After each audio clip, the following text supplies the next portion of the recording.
Boa tarde, meu nome é Milena Carine, eu sou discente da cadeira de Caracterização de Materiais com o professor Dr. Vinícius Dantas, na Universidade Federal Rural de Pernambuco, na Unidade Acadêmica de Cabo de Santo Agostinho.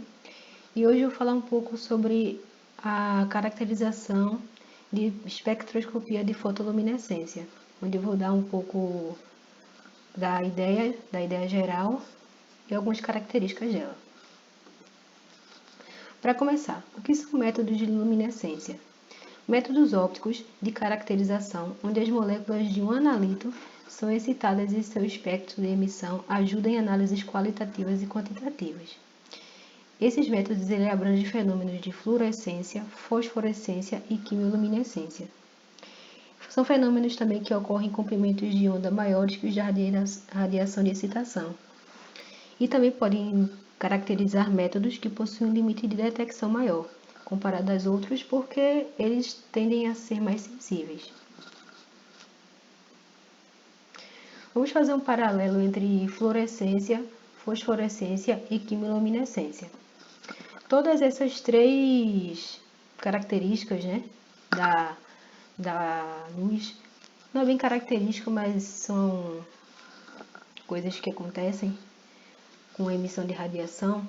Eles têm a mesma ideia de absorção de fótons. Um objeto ele vai absorver esse fóton e a gente vai medir em aparelhos. E também existe aquela coisa, qual seria a diferença primordial entre fluorescência, fosforescência e quimiluminescência? Vamos ler.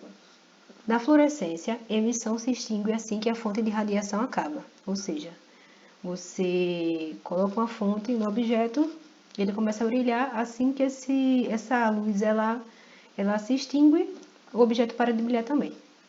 Já na fosforescência, eu coloquei entre aspas energia armazenada, porque não é exatamente isso que acontece, ele permite que o objeto brilhe mesmo depois que a fonte de radiação se extingua, por causa de um processo que a gente vai ver mais na frente. E a gente tem essa ideia, que não conhece, a gente acha que a energia ela vai ficar armazenada, mas tem a ver com outro processo.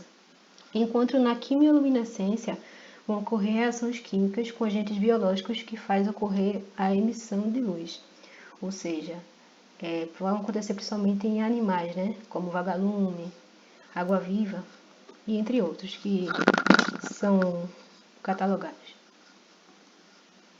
Aí a gente vai pensar agora, como é que ocorre o processo em nível micro, para ocorrer a fosforescência e a fluorescência? Uma das características que diferenciam a fluorescência da fosforescência tem a ver com a rotação de elétrons e os diferentes estados excitados do singleto e tripleto. Vamos dar uma lembrada no princípio de exclusão de Pauli, que um elétron ele não pode ocupar o mesmo conjunto dos 4 números quânticos, ou seja, só pode possuir 2 elétrons no seu orbital, com spins com rotações em sentidos opostos. É o que vai diferenciar um singleto de um tripleto. O singleto, eles vão estar emparelhados, mas com spins de sentidos opostos, e no tripleto eles vão estar emparelhados com spins no mesmo sentido. Quando um dos elétrons de uma molécula ele é excitado para um nível de energia mais elevado, esse estado de singleto e tripleto ele é formado, porque inicialmente o material está no estado de singleto e depois que acontece esse fenômeno de absorção de radiação, ele vai para esse estado, outro estado de singleto, que é mais energético, ou um estado de tripleto. O estado de singleto ele também tende a ser mais energético. Ele vai se referir a um sistema onde todos os elétrons eles vão estar emparelhados, como dito anteriormente. E o estado de tripleto vai ser menos energético e os elétrons eles vão estar mais desemparelhados. Mudar de singleto para tripleto ele é menos provável do que mudar de singleto para singleto. O de singleto para tripleto ou vice-versa é mais difícil de ocorrer. E um estado de tripleto excitado, ele pode ser preenchido a partir de um estado de singleto excitado, de algumas moléculas. E a emissão de fosforescência é muitas vezes o resultado desse processo, de mudança de singleto para tripleto. ou vice-versa. Vamos olhar agora um pouco aqui esse chamado diagrama de Jablonski, né, feito por um estudioso da área, que ele deu o nome aos seus estudos, e ele vai ilustrar os estados energéticos de uma molécula e a transição entre elas que vai acontecer, porque geralmente ele está aqui no estado fundamental S0, é quando uma fonte de radiação, de luz, ele dá energia para o material, aí vai ocorrer a obsessão dessa energia, aí ele vai para um estado mais energético, que é estado eletrônico mais excitado, né, o S1 e o S2, depois ele vai acontecer uma relaxação vibracional, ou seja, esse elétron ele vai liberar essa energia, ele vai perder essa energia, então vai acontecer uma espécie realmente de relaxação. Ele vai estar mais agitado, mais energizado, aí depois ele vai decair. A energia perdida também, sempre nesses processos a energia ela vai ser perdida de alguma forma e vai para o estado menos excitado, o S1. Se a gente comparar o S1 com o S2, o S1 é menos excitado. E menos excitado que o S1 é o S0. Quando acontece esse decaimento, a gente observa o fenômeno de fluorescência. E a gente vai voltar para o estado de singleto mesmo. Essa transição é o tipo singleto para singleto. Já para ocorrer o estado de fosforescência, vai acontecer um cruzamento intersistema. O que seria esse cruzamento intersistema? Entre esses sistemas de tripleto e de singleto. Então, quando acontece isso, os elétrons eles vão deixar de estar desemparelhados e eles vão estar no mesmo sentido. Quer dizer, eles vão estar desemparelhados, mas no mesmo sentido agora, porque antes, se a gente considerar o diagrama de Pauli anterior, eles vão estar parelhados, mas com sentidos opostos, né? Os spins. Aí quando acontece esse decaimento, né, da mudança de singleto, né, do singleto para singleto, chamamos de conversão interna, que é indicado por essa seta aqui mais larga. A relaxação vibracional é essa seta mais apertada, né, que é essa perda de energia. E o cruzamento intersistema é justamente essa mudança de singleto para tripleto. E é com isso que a gente descobre, né, os fenômenos de fluorescência e de fosforescência. Também vamos estudar algumas variáveis que lhes vão afetar nos processos de fluorescência e fosforescência, no sentido de que a gente vai ter algumas impedições, não sabe? Algumas impedições, alguns materiais que vão ser mais propícios a acontecer fenômenos luminescentes. E justamente isso também. É chamado de fotoluminescência porque já está falando essa coisa de fótons, de absorção de fótons. Luminescência é como se fosse o termo geral.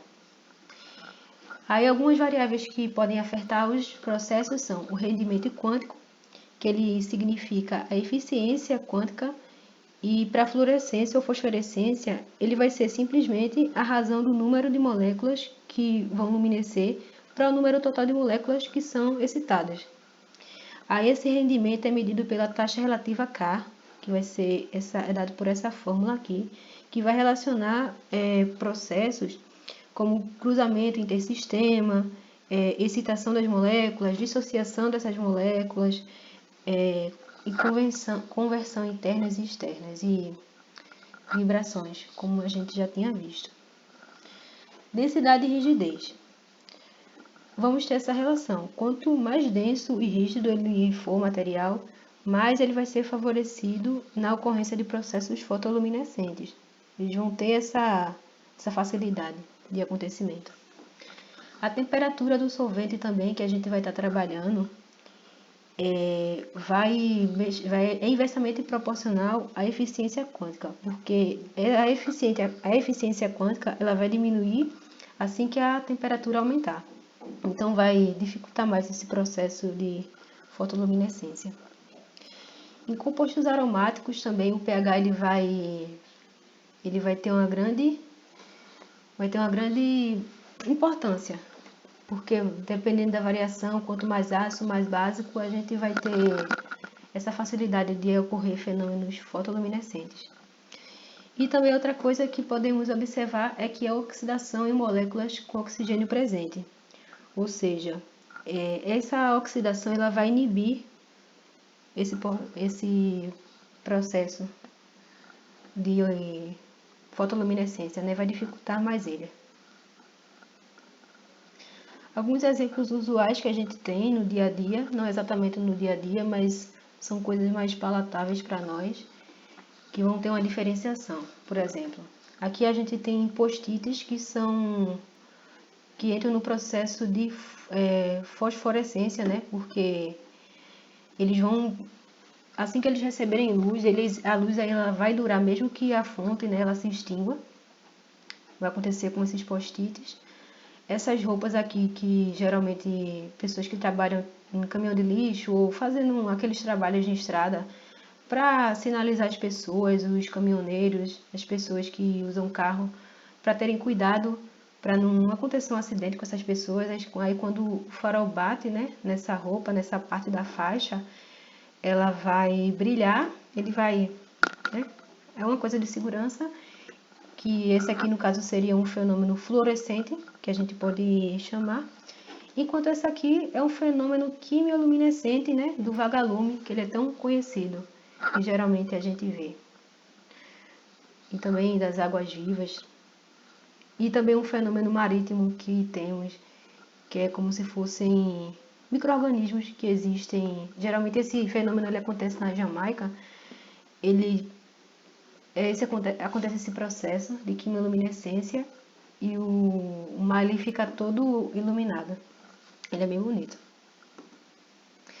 Vamos agora falar um pouco do aparelho, do seu funcionamento. A gente vai discutir aqui um pouco de dois aparelhos, que vai ser o fluorômetro e o espectrofluorômetro. Primeiro, o fluorômetro, ele vai falar um pouco de coisas mais simples, porque eles vão usar apenas filtros que vão ser empregados nele. Para detecção de comprimento de onda, a gente vai usar isso. Enquanto os espectrofluorômetros, eles vão ser empregados dois monocromadores, né, que eles vão ajudar no isolamento do comprimento de onda. E também alguns instrumentos deles vão ser híbridos na medida em que eles usam filtro para selecionar o comprimento de onda de excitação. E também vai ser um monocronador para escolher o comprimento de onda da emissão. Ou seja, vai existir um monocromador aqui, que ele vai ficar aqui perto do material, né, meio que para dar aquela desviada aqui contra o laser. Ele vai soltar essa luz, aí vai refletir nas lentes de enfoque.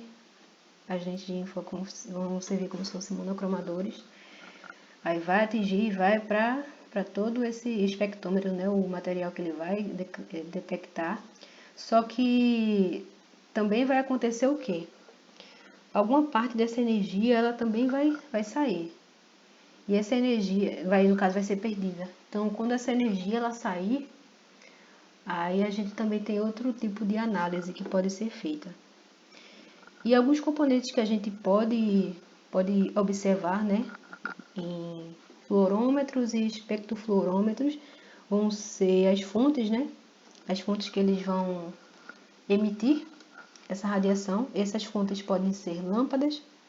No caso dos fluorômetros, a gente vai usar a lâmpada de vapor de mercúrio, enquanto nos espectrômetros vamos usar lasers e lâmpadas de arco de xenônio também. Também nos dois aparelhos vamos ter filtros, no caso filtros no fluorômetro e monocromadores nos espectrofluorômetros. Também vamos ter nesses dois aparelhos os transdutores que vão transformar essa radiação emitida em sinais elétricos para a medição, né? É assim que vai ser sinalizado no computador. E células e compartimentos celulares, que também vão existir. E algumas formas de aplicação da técnica muito conhecida, né, na polícia científica, né, o luminol, que ele foi muito divulgado naquela série CSI policial, justamente essa substância, mesmo que uma cena de crime a pessoa lave o sangue, ainda vão conter vestígios desse material. Então, o luminol ele vai reagir com ele, e assim que você colocar a luz, vai brilhar, né? Os vestígios de sangue. E outra coisa também é que podemos aplicar essa técnica vão ser as medidas de tempo de vida de alguns materiais, com técnicas de fotoluminescência.